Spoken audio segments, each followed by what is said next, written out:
Showcasing local talent, professionals, and everyday people making Salt Lake City what it is today.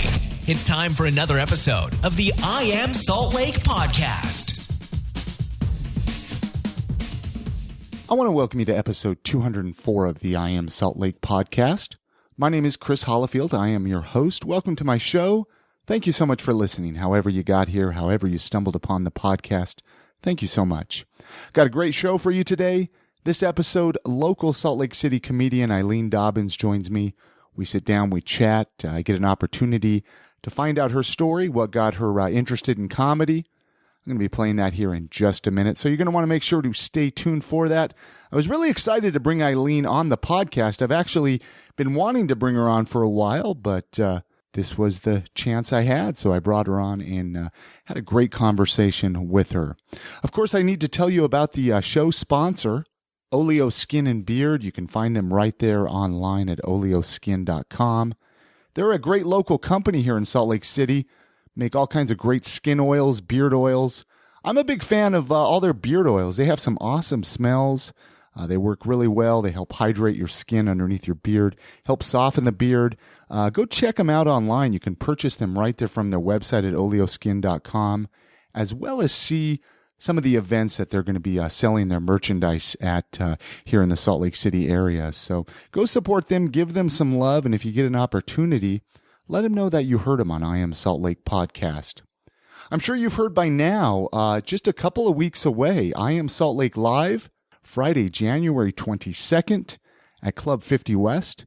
This edition of the I Am Salt Lake Live is sponsored by our friends at Slug Magazine, slugmag.com. So many thanks to them for sponsoring this live event. It's going to be a fun evening. Friday, January 22nd. Show starts at 8 o'clock. I have a great lineup for the evening. I'm going to be chatting with Jay Whitaker, Kat Palmer, and Richie T. Stedman. Come out, enjoy the evening. Yeah, you grab a drink, get some food. 50 West has some great food. Bring a friend. Bring a loved one, get a babysitter for the evening. It's going to be a really cool night. Oleo Skin and Beard is actually going to be giving away some products as well. So you're going to want to come out and check out what it's all about. It was a lot of fun. The last live show that I did in October was a lot of fun. So hopefully those of you that made it out for that show come out to this one, and hopefully I see some new faces. It's always fun to meet listeners of the podcast and get a chance to see their faces and meet them and chat with them for a minute. So again, that's Friday, January 22nd at Club 50 West. Show starts at 8 o'clock. This episode, this interview with Eileen Dobbins was recorded at AMR Studios right here in Salt Lake City, AMR.FM.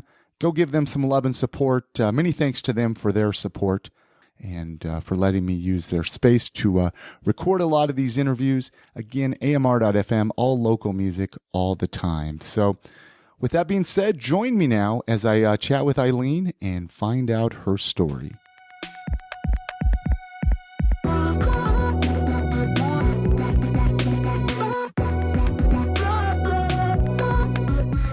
Didn't you used to do a podcast? Or do you do a podcast? I do, but it's nothing like this. It's scripted. So I write a script for it. And then we have a few actors in the local comedy scene.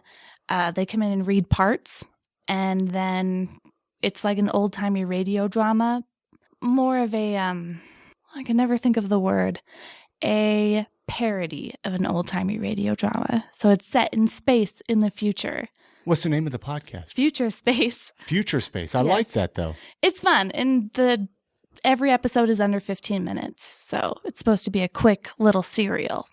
And how many episodes have you done? There are not very many. There's maybe 12, 13, somewhere in there. I thought it was going to be really easy to do. I'm like, oh, podcasting. Everyone does it. It must be easy. It's tough, isn't it? It's so hard. What's the hardest thing for you? Getting listeners. That's a huge thing because you feel kind of stupid putting out a podcast if no one is listening to it. At least I do. Well, when I started this podcast, I had that mentality of, I don't care if anybody listens to this. I'm doing it for myself. And then you start to do it week after week and you start to realize that's a lot of work. It's a lot of effort. It is.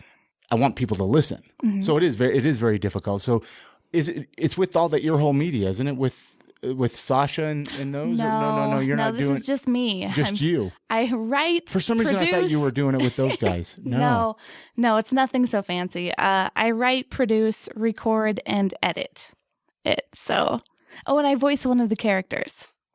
You do voices? No, just really this one. But I use it as Chip, who is a 12-year-old robot boy. And that he's a robot boy with the maturity of a 12-year-old, but he's obviously hyper intelligent because he's a robot. So, and since it's where did this come from? Where did this come from? I mean, with this idea, I like old timey things, and I like the old timey things. You know, I used to listen to my mom used to listen to a radio serial called Riders in the Sky. And it was a Western, but set in the old time. And it was Ranger Doug, and he was the idol of American youth. And it taught American values. And it was cheesy and hokey, and it was really funny. And we would sometimes listen to the even older, in earnest serial dramas. And they're crazy to listen to now because they're melodramatic and silly. And I thought, well, that would be a really fun thing to do with comedy. And I wanted to kind of try script writing. I'd never really done it before, so I thought it would be a good outlet for that. And it's fun to do. We have so much fun. Trevor Kelly does most of the voices, and he's crazy. So you have talented. A team. You have a team. It's not just yourself doing it. No. Who's part of it? So Trevor Kelly. Yeah. My sister Eileen Dobbins voices one of the characters as well. And I bounce ideas off of her when I'm writing too. And then Andrew Hobbs voices our main character. I would say Captain Jock O'Larity, the all-American captain. That sounds, and it's on iTunes and wherever. Yeah, Future Space. It's fun. It's cheesy. It's silly, but. And you enjoy it, though? I do. The writing takes up a lot of time, though. Where's home? We were talking before we were going here, before we started chatting. Home. Where's home for you? I mean, I know where it is, but right. where? Born and raised in Montana. Montana.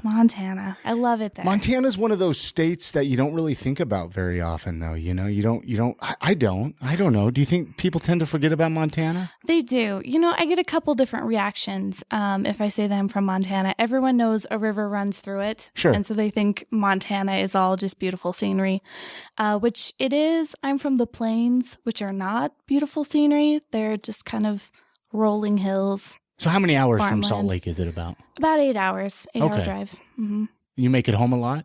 No, once or twice a year. Not very much. That's more than I even make it down to Provo, where my mom lives. Well, is that because it's Provo? No, I make maybe every 3 months I make it down there, but it's Provo. There's something about that point of the mountain where it's just like you feel like you're kind of going into another dimension, another life, kind of, or maybe it's bad memories of my childhood there, you know. But you mentioned you had a sister. I do. Do you have a big family or 6 kids total? Okay. You know, which is by Mormon standards, I think that's like a nice Mormon family. That's middle. You know, a good Mormon family, maybe 10 kids. Right. But so you kind of missed your family. But like 2 or 3 kids, you're not very Mormon. Yeah, better get busy over there, you know. Yeah. But you said your sister does the podcast with you, so your sister lives here in Salt Lake. She does. She lives with me, actually. Okay. We're roommates. Well, what brought you to Salt Lake then, anyway, from Montana? At one time, I was just a single LDS young woman, sure. you know, of a certain age, making the pilgrimage to And you came Mecca. here to meet a man, yeah, to meet a good Mormon man. You will find this hard to believe, but there's not a lot going on in Montana.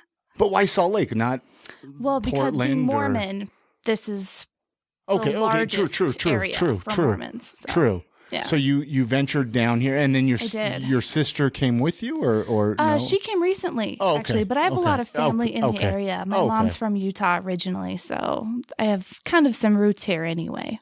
What were you backing up just a little bit? I want to, because we're going to get into comedy and chatting about comedy and stuff like that. But I want to know, what were you like as a young kid, though, a little bit, if from your memories? I know sometimes it's hard for myself to even go back and remember, but I like to pretend I was a really good kid.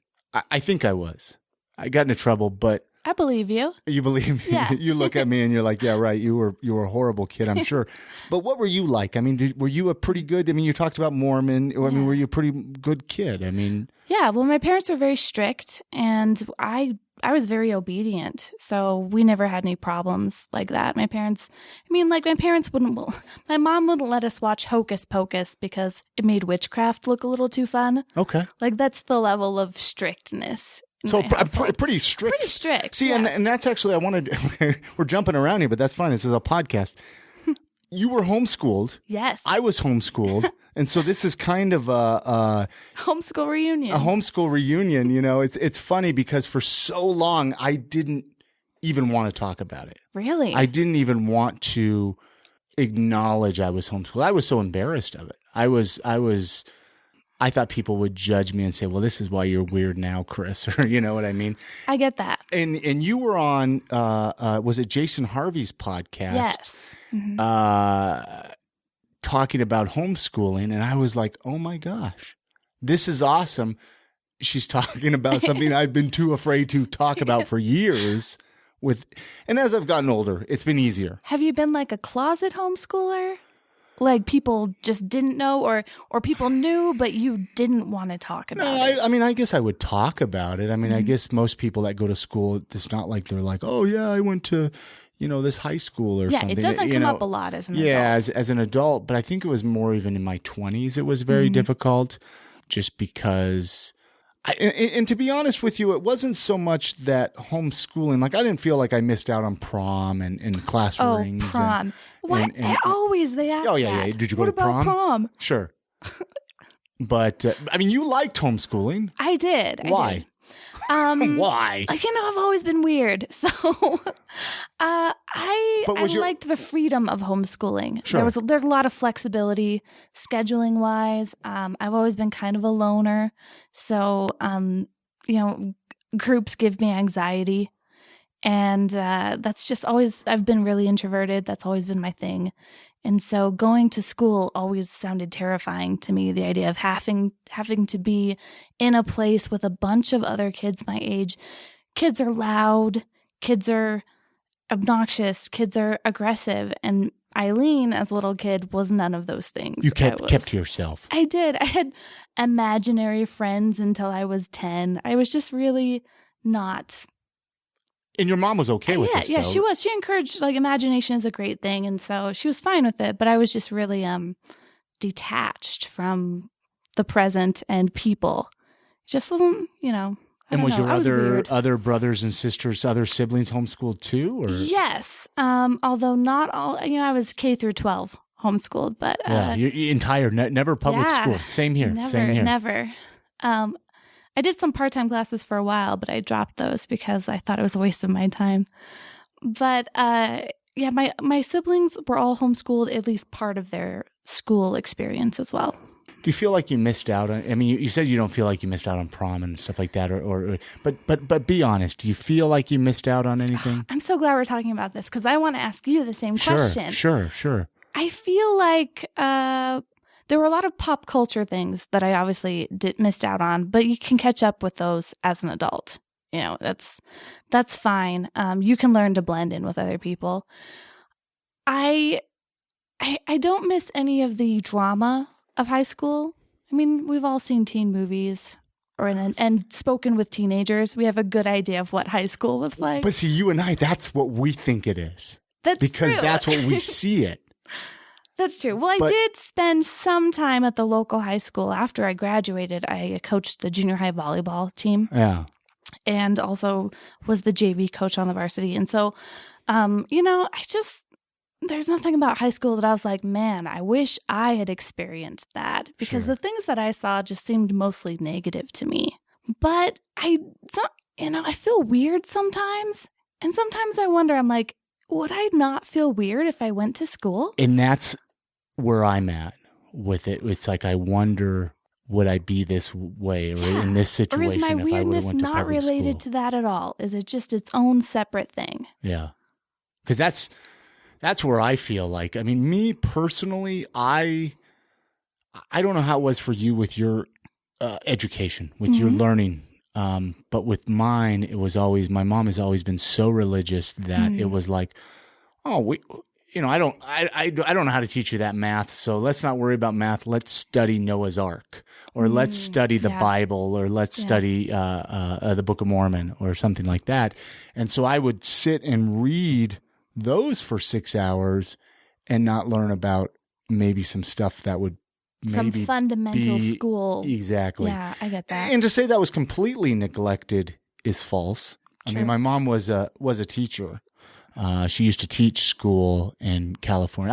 I was raised in California. Oh, okay. A majority of my homeschooling was in California until I moved to Utah County when I was about 16.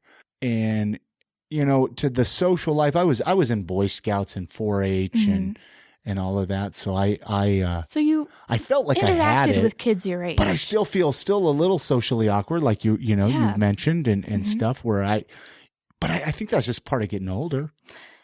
That's Mike. I don't know. Is that part of getting older, or is this it's tougher side to effect it's that tougher we to don't make recognize? friends when you're older, I think. Yeah, I think it's a lot harder to make true. friends when you're older. And I think because what happens is you start to lose, friends drop off, they get married, they have kids, their careers make a move. And so you have to meet new people, and then you have to figure out if you mesh with them. I don't know. I think that's just synchronize your schedules. It's incredibly difficult to hang out with your friends when you're an adult. Well, yeah. And then you feel like, it's a bad friend if you don't talk to somebody for a couple of weeks. And so, I mean, I don't know. I think as far as homeschooling, though, I just feel like, who was I talking? It might have been on some recording where this is what I know. I don't know anything different. Yeah. But I do feel like somewhere along the line, I missed something. And would that have been taught in public school, private school?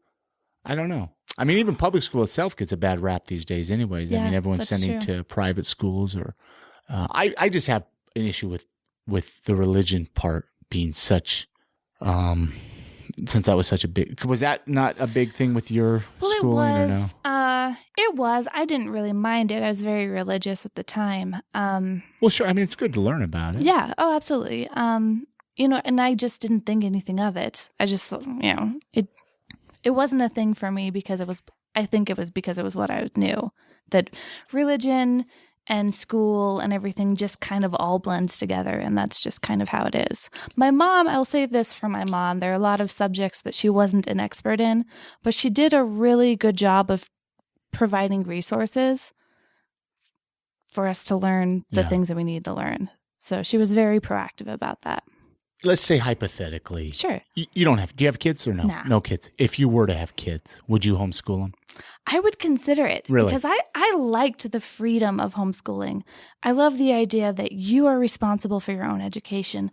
So much of what happens in a classroom is wasted time because they're trying to teach for everyone, and every child is a little bit different. There are so many different learning styles. So with homeschooling, you have the opportunity to really customize an education that's perfect for your child's learning needs, which is really cool. Yeah. There just aren't resources to do that in schools.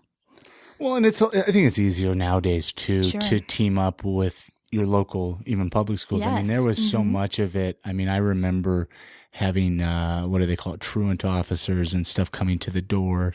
This was back in the 80s. Yeah. When homeschooling, who homeschooled? People didn't get homeschooled. Now it's very popular. Right. Well, you're right. There's so much available to people. They're online. Yeah.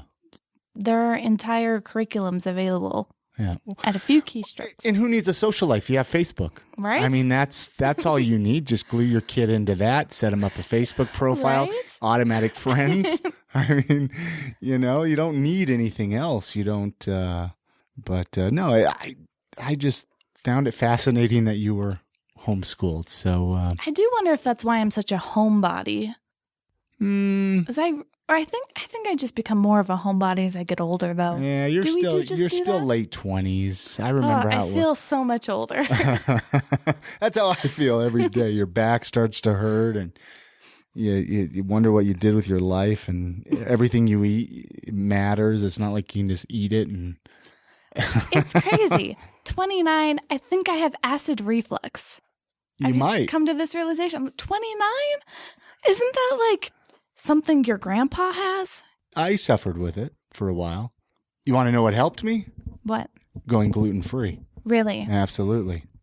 I know that gluten it's not going to kill most of us. No. There's nothing that gluten is doing for us that is beneficial. Well, it's just my digestive system is different. Oh, my mom is very anti-gluten. Okay. Yeah. And she, every time, my mom's big into my mom's a very interesting lady.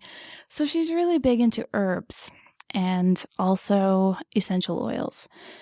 But the herbs, longtime fan of herbs. And so she's on this big now. She goes to a naturopath. She has an autoimmune disease, my mom does, which can be very serious. But she doesn't go to a regular doctor. She goes to a naturopath. And which is it sounds like my mom would get along well with really? you. My mom's really a health nut, a hippie kind of, and I was born at home. I mean, I was back in the 70s. No way, home birth. Home birth, now it's a little but more popular. I was born at home, and yeah, in the 70s, no one was home birthing on purpose. No. That was and I mean, I wasn't allowed to go to see a doctor when I was younger. It was like, let's read the book, find out what's wrong with you. Okay, just take some echinacea, take some vitamin C, echinacea, and homeopathic, it's the cure for everything. Or drop these droplets in your ears and ear candles and ear candles. Yeah. I haven't heard anyone mention an ear candle in a long time. Yeah. That is so funny. Yeah, I think my parents might have been slightly more progressive than yours then. Yeah. But my mom was a volunteer EMT in the community, so there was some modern medicine that she did believe in. But for the most part, she likes herbology. So anytime anything's wrong, my mom's like, well, you should stop eating gluten. Like gluten is poisoning us all. So is she gluten-free now then, your mom? Yes. Okay. She doesn't eat gluten, dairy, or processed sugar. Wow. So she's pretty hardcore. Yes. And that leaves meat and I think gravel. I was like a plate of gravel. See, me, I'm just like, give me all the processed sugar. I'll leave the gluten over here. No, but no, interesting. And I didn't even really mean to bring the whole gluten thing into it. You were talking about acid. No, it just happened. Yeah. And whatnot. But let's talk about comedy. Okay. What got you interested in doing stand-up comedy even? That's a big step, I think. Yeah. I don't think I ever thought that I would stick with it. It was just a thing that I wanted to try to see if I thought I was funny and I wanted to see if I was funny. So I wanted to try it to see if I could be good at it. And then the first time I went to open mic, I wasn't terrible. Looking back now, I was terrible, but for first time at open mic. How long ago was that? I wasn't terrible. It was July of 2014. So last year, really? Yeah. Well, or last, yeah. Yeah, about a year and a half ago. About a year and a half ago. Mm-hmm. You've come a long way. I mean, I have. I've worked a lot at it because I really wasn't very good, but I was not the worst person at open mic. And that was just the sliver. And a couple of people came up to me afterwards and said, is this your first time? You did really well. And that was just enough encouragement for me to think, well, maybe I could be good at this. And I just kept going to open mic to see if I could get better or if I could get good enough to get on a show. Did you know any of the other local comedians at all? I had met Steve Solberg at a show that he did a couple weeks previous to my first open mic. I just went up and introduced myself because I'd been thinking about stand-up comedy. And I asked him, how do you don't know what to do when you're looking to get into it. And he told me to go to Wise Guys and go to open mic. And I did. So a Wise Guys, open mic obviously was your first. I didn't even know there were any. Yeah, I was going to say, because 2014, by then, there's quite a few places to go in Salt Lake now. Really every night of the week you can go somewhere. Pretty much. But Wise Guys tends to be where people start Yeah. Which is kind of crazy to me because you think you would kind of go to where nobody's at the first time, right? I think most people would prefer that, but they just don't know where to go. But everyone knows that Wise Guys is a comedy club, so you check there first. That's kind of my thing for 2006. I'm gonna get up and do some open mic. Oh, really? Yeah. Oh, okay. this So will be fun. I've kind of vaguely posted about it on Facebook. Never talked about it really here, so I figured let's talk about it with you. What tips would you recommend for me? I mean, you get up there and you're nervous. Yeah. Well, yeah, but you've been nervous before doing other things. Sure. You get over that once you get into it. I would say good advice that I got and that helped me, and maybe it'll work for you as well, is just to make sure that you're prepared before you go on stage. Because the worst feeling is when you get up there and you have no idea what to say next. And every second feels like an hour and you feel like everyone is laughing at you for the wrong reason. No, stop laughing. Which probably isn't true. People at open mic tend to be very supportive. But I would say prepare something ahead of time and be very familiar with it. And that'll give you more confidence on stage if you know that you're not going to draw a blank. What I was going to say something, and then my mind just drew a blank. You should have prepared. Okay, you said I should have prepared. Gosh, you said that people tend to be supportive. Is it when you see a new comic coming up? I mean, do you feel a little?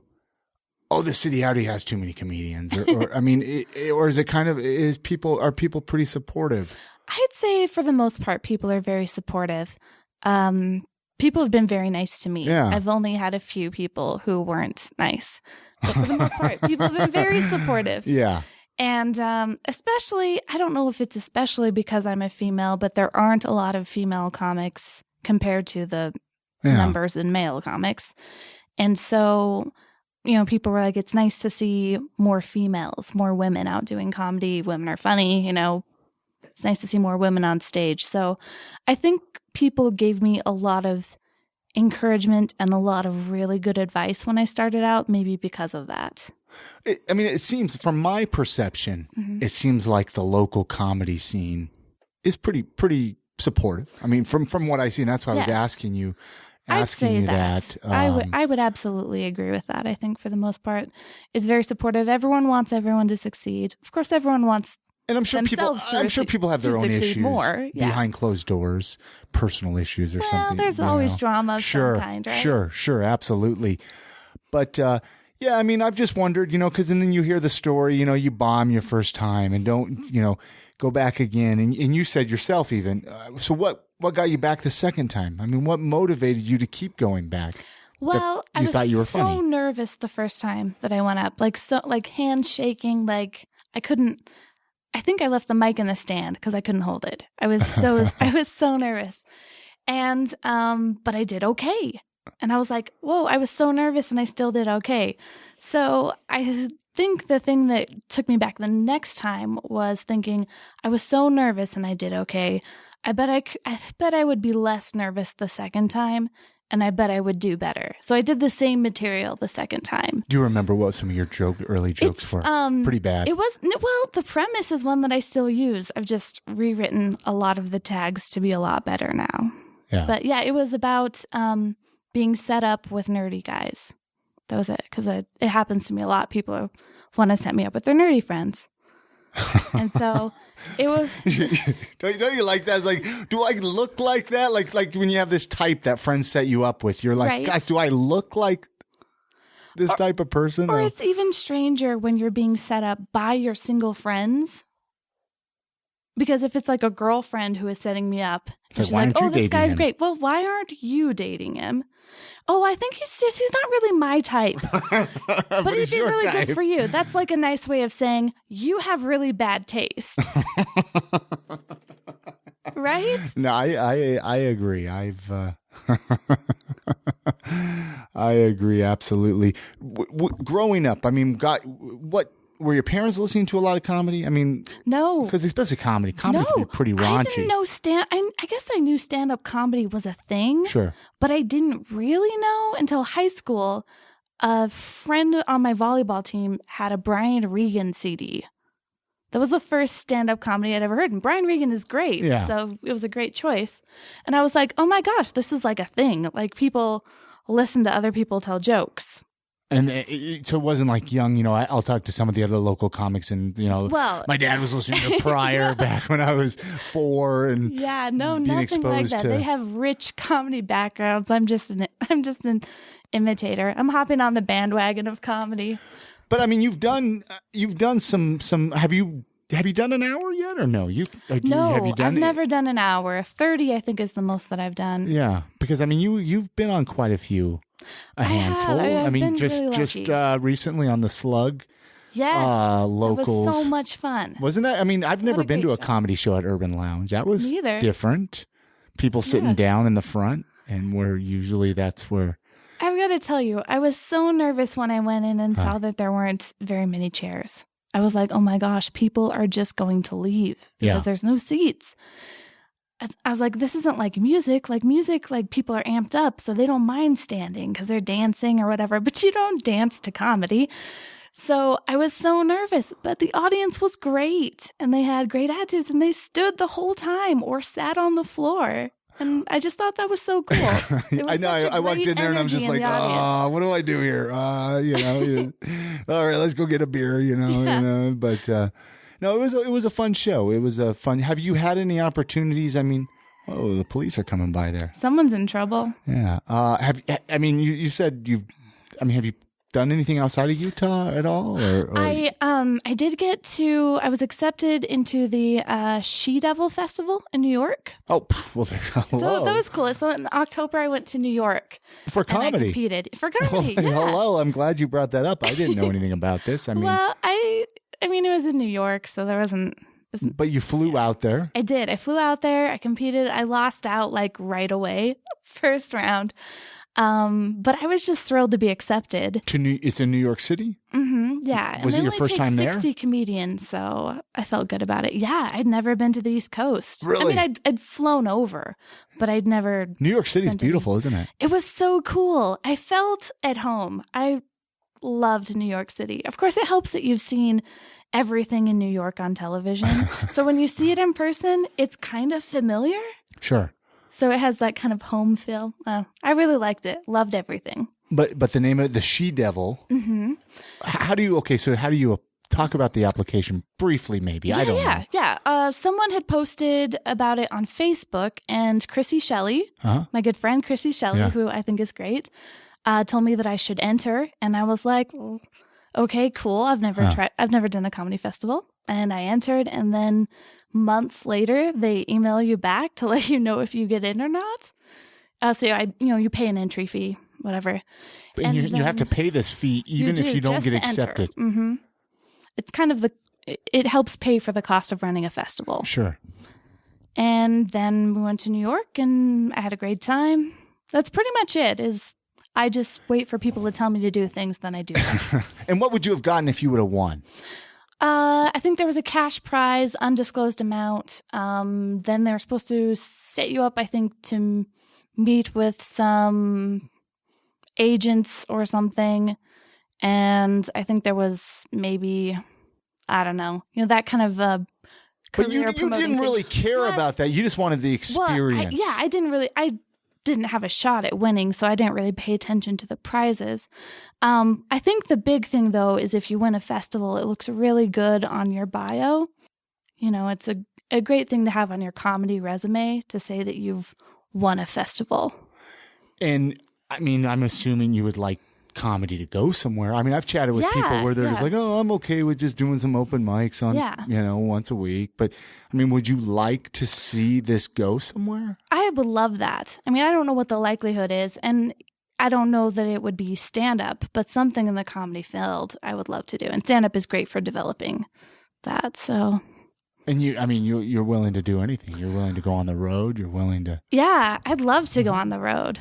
Oh. I've been waiting until I felt like I had enough solid material that I can use on non-Utah audiences. That was the other thing in New York, is it was my first time in front of a non-Utah audience. So I have some Mormon punchlines, and they're like, what is she talking about? And I was like, they have Mormons here, but not very many, so I didn't know if they would work. I ended up not telling those jokes. Yeah. Speaking of Mormons, okay, so you're talking about New York Mormons. What is there a big difference between Montana Mormons and Utah Mormons? Oh, such a big 'Cause, I mean, difference. California Mormons and Utah Mormons are different. Oh, people in Utah are weird. Sorry. No, somebody had to say it. Yes, I am really sorry, any Utah Mormons who are listening to this. I think you're great, but you guys are weird. Yeah. It's just a very, it's a small culture. Small is the only word that I can think of because there's not a lot of diversity into it, and there's a lot of narrow-mindedness in it. What's the worst part about doing stand-up comedy? The all-time worst thing about it? Well, there's a lot of rejection. And it takes a toll on your self-esteem. Or if maybe it doesn't eventually, it still takes a toll on mine. You have to grow some thick skin. Yeah, you absolutely have to. It's hard not to take it personally when people don't laugh at your jokes, because these are things that you've put a lot of thought into, and they're things that you find very funny, and you're excited about them. And then when an audience doesn't get it, or it doesn't listen, it hurts your feelings. Or it could if you let it, but you can't. What if you want to do stand-up, but you just don't think anything's funny? I mean, do you think maybe you just You don't shouldn't think anything is funny? Well, I'm speaking hypothetically Sure, here, I guess. sure. I mean, you say, well, you're writing a joke and you think something's funny. Mm-hmm. I mean, how do you know it's funny? Or what if you can't think of anything funny? I don't know. I mean, how do you know what's going to make somebody else laugh? I guess you don't really know. Yeah, that's the worst part, is you don't know until you try it. But that's what open mic is for. People think that you have to go to open mic with polished material. No one expects you to be perfect. Sure. Everyone is there either trying something new or trying it for the first time. So the only way to really know is to try it on a real audience. Telling it to your friends doesn't work. Sometimes But what about Facebook and Twitter and stuff? Do you think that's good? I tried to use social media. That works with some forms of jokes. Sure. Those that have like a quick setup, one-liners are perfect. Quick setup, quick punchline. That tends to work really well for Twitter. Twitter's not really long enough for much else. Facebook can work. I just find when I try to write jokes on Facebook, which is all the time, I get concerned messages from people who don't understand that I'm joking. That happens a lot. Do you have any embarrassing moments on stage? Anything that sticks out or not really so much? All the times on stage, right? All the time. Yeah. No, I think I've avoided most of the embarrassing moments on stage. I can't think of any of those other than just maybe forgetting a joke. What do you do if you're in the middle of telling a joke and your mind draws a blank? Just kind of going. You have to comment on it. Sure. I think if that happens, you've got to make that into a joke. If something so weird or obvious happens on stage, you have to address it, or the audience is thinking about it instead of listening to you. Yeah. Well, you mentioned a podcast at the beginning when we were recording in comedy. What are some other things, other hobbies and interests, or things that keep you occupied? Well, mostly just comedy lately. That's good though. It's consumed you. I mean, it's become part of your life. It has. I also do a live comedy monthly show, actually. Well, plug away. What is it? It's called You've Got to Be Kidding. It's fun. It's a panel show, so I'll have 2 panels of 3 comedians or special guests each, and they take turns reading off of cards things that are either true or false about themselves. They've never seen the cards before, so they don't know what to expect. And then the other panel tries to guess if they're telling the truth or if they're telling a lie by asking them questions, which doesn't sound terribly exciting, but when you've got a couple of witty panels, it ends up being really funny. There's a lot of great banter that happens. And where is this at? I don't have a set location. It moves around. But I have a Facebook page. And what's the name of it again? You've Got to Be Kidding. You've Got to Be Kidding. I will put the link for that at iamsaltlake.com with this episode so people can go there and connect and go to one of the shows. I mean, and support it. It's usually free or incredibly cheap if I have to pay for the venue. Yeah. I just do it because I like to do it. So, I mean, it's important to support. I mean, I think that's one of the things that again, I like about the comedy scene is everybody's very supportive. Yes. Of it.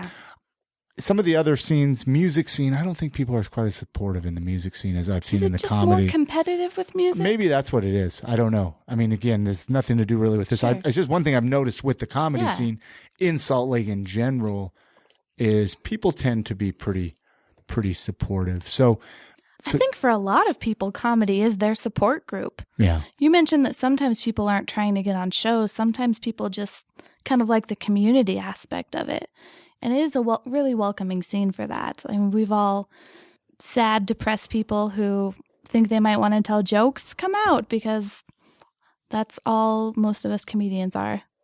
Sad, depressed people who want to tell jokes. Well, it is funny how that is.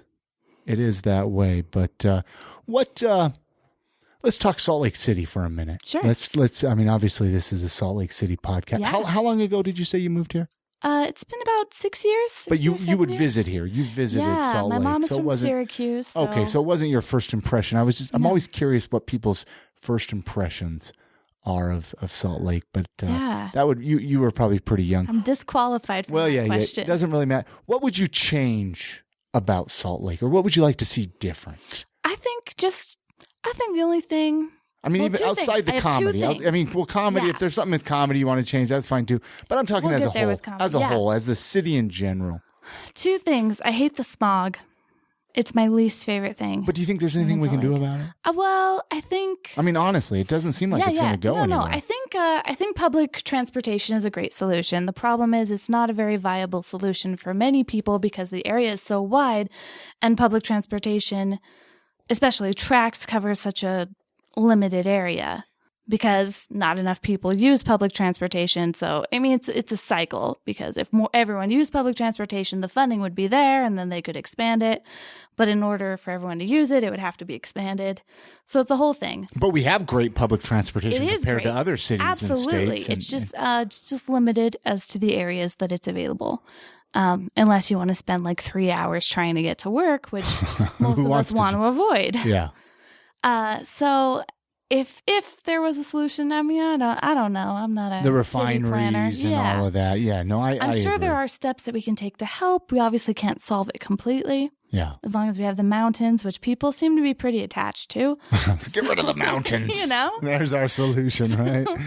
So there's maybe not much we can do about that. The only other thing I think that Salt Lake lacks, I think it's a growing little city, and it offers a lot of great cultural options, entertainment. We get major bands, we get major comedy acts, we get some Broadway shows through here. Like, good things happen. I think that sometimes Salt Lake suffers from a lack of diversity. That's the only thing that I would change. Just a little more diversity, different backgrounds. It's changing. I mean, I moved to Utah over 20 years ago, and I mean that I've seen it. Yeah, I can imagine changing and for the. I mean, I moved away for a little while, but it's changing slowly. But I think it could be a little faster. Come on, speed it up. Yeah, just get it there. But let's say you had some friends visiting, never been to Utah. Yeah, they had one day. Is there like an area of Salt Lake or an area outside us? I mean, what would you do with them? What would you take them to show them? You have to make the obligatory stop at Temple Square. Of course. Whatever your stance on the LDS religion, Temple Square is beautiful. Like it's history. It's the Salt Lake place, right? So Temple Square. Man, I'm such a bad tour guide. No, and that's fine. I know I probably caught you off I'd guard want to take him to the museum, but not that any of the museums. I like the Natural History Museum. That's probably my favorite one in the city. Not that it's the most impressive natural history museum. I just like it. The planetarium's cool. I'd probably take him there. To a light show. I love the light shows. I haven't been to one of those forever. What's your favorite? What's your favorite one? Led Zeppelin. Okay. We can keep talking. We're not going to end this podcast. It's so good. I went for my birthday. I had a laser light show party. It's really fun. Led Zeppelin, awesome. So you take them down there. Anything else you would do with them, or are you an outdoors person? Are you a hiker? I'm not. Are you a snowboarder, skier? No, those are rich people hobbies. Thank you. Where do people get all the money for these ski passes? You got to take the day off of work. Yeah. You got to buy a new snowboard. Which is not cheap if you're going to get something good. There's a lot of equipment that goes with it and a lot of maintenance just to be able to access the mountain to do it. When a season pass is expensive, tickets are expensive. Cheap.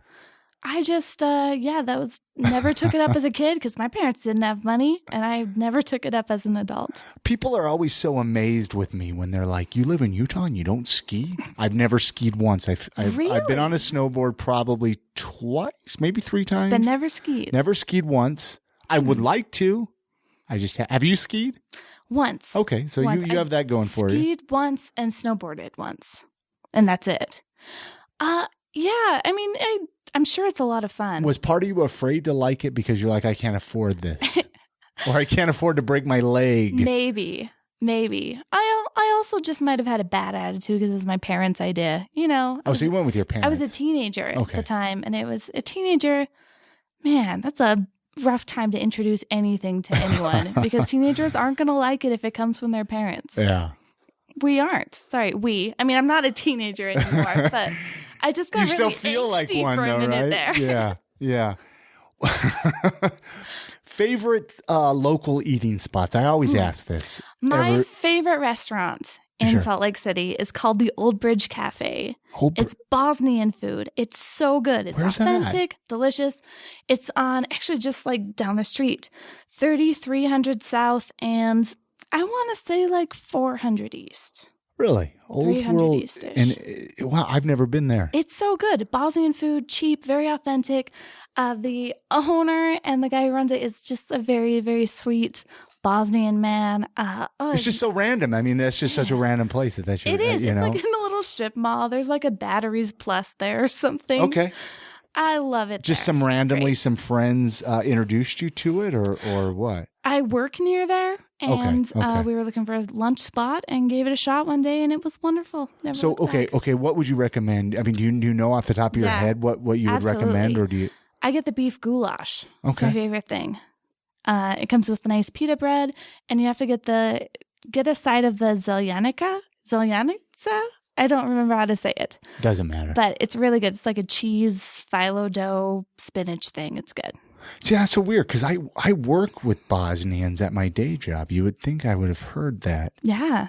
From them. Maybe they don't know where the authentic cuisine is like I do. Huh.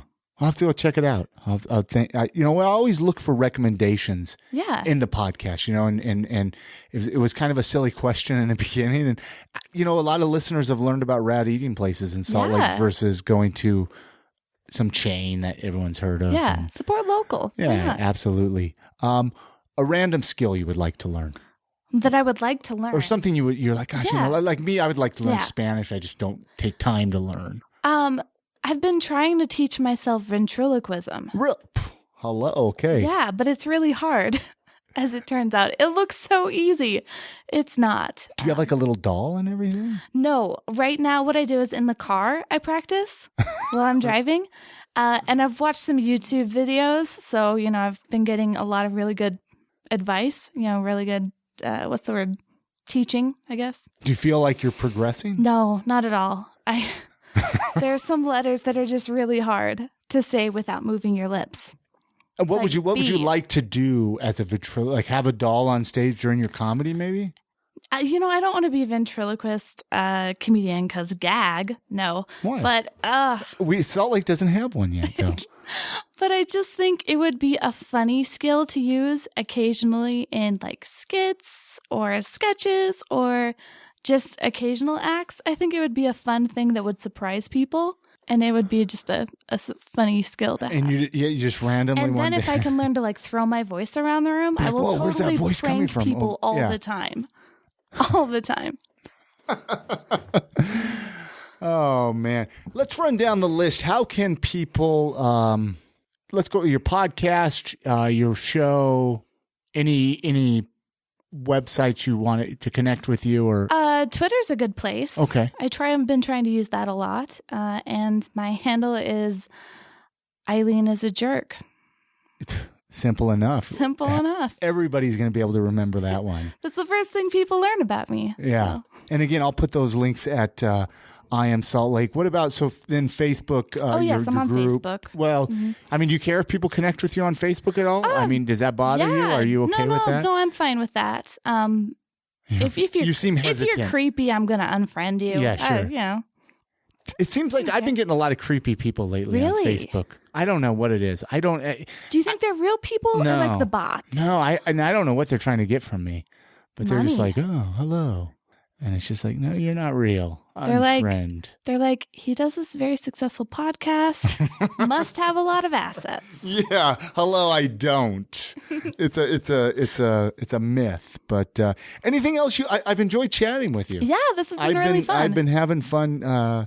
There's a million more things I'm sure we could chat about, but it's got to end sometime. It's got to end somewhere. Yeah. And then the name of your podcast again for people.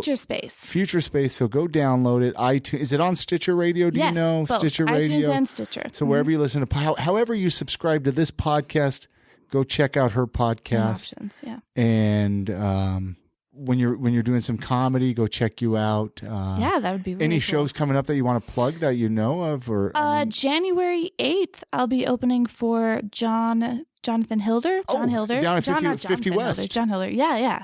Excellent. That's going to be a good show. Yeah, and he's recording. So he's from Vegas, right? I think he's from here originally, but he lives and works in Vegas. So that would be a cool show because if he's recording, you might be on the album. Well, right? You listen back. Hey, that was my laugh. That was that could be your laughter. All right. All the show notes for this episode and all the links to get in touch with Eileen Dobbins can be found at iamsaltlake.com/204. That's for episode 204. Connect with her. Let her know you heard her on I Am Salt Lake podcast. Feel free to share this episode or any of your favorite episodes of I Am Salt Lake podcast on any social media sites, Facebook, Twitter, Instagram, whatever you're using these days. Feel free to share this episode, as that helps get the word out and helps keep the podcast moving forward. Again, the website, iamsaltlake.com. Feel free to head on over there. There's all kinds of ways you can connect with me. I'm on pretty much every social media site out there, including Snapchat. If you're not following me on Snapchat yet, give me a follow. I Am Salt Lake. I'm trying to get more active on there and post little stories throughout my day, and I'd love to connect with you on Snapchat. You can donate to the podcast. I want to give a quick thank you to those of you that have donated to I Am Salt Lake. It helps keep the podcast moving forward, helps keep the expenses paid for, the web hosting, any new equipment fees, traveling costs. You can go to iamsaltlake.com/donate. Find out more information about that. $1 or $2 goes a long way. So many thanks to those of you that have helped keep the podcast moving forward that way. So that's going to do it for this episode. Many thanks again to Eileen Dobbins for joining me, sitting down and chatting. Many thanks to John Farmer, AMR, AMR.FM. Go check them out. Give them some love. They are great people, and they're helping the I Am Salt Lake podcast immensely. So I'll catch you all again next week. Have a great week, everybody. It's 2016. Hard to believe. It's a brand new year. A lot of things in store. So you all have a great week. Bye now.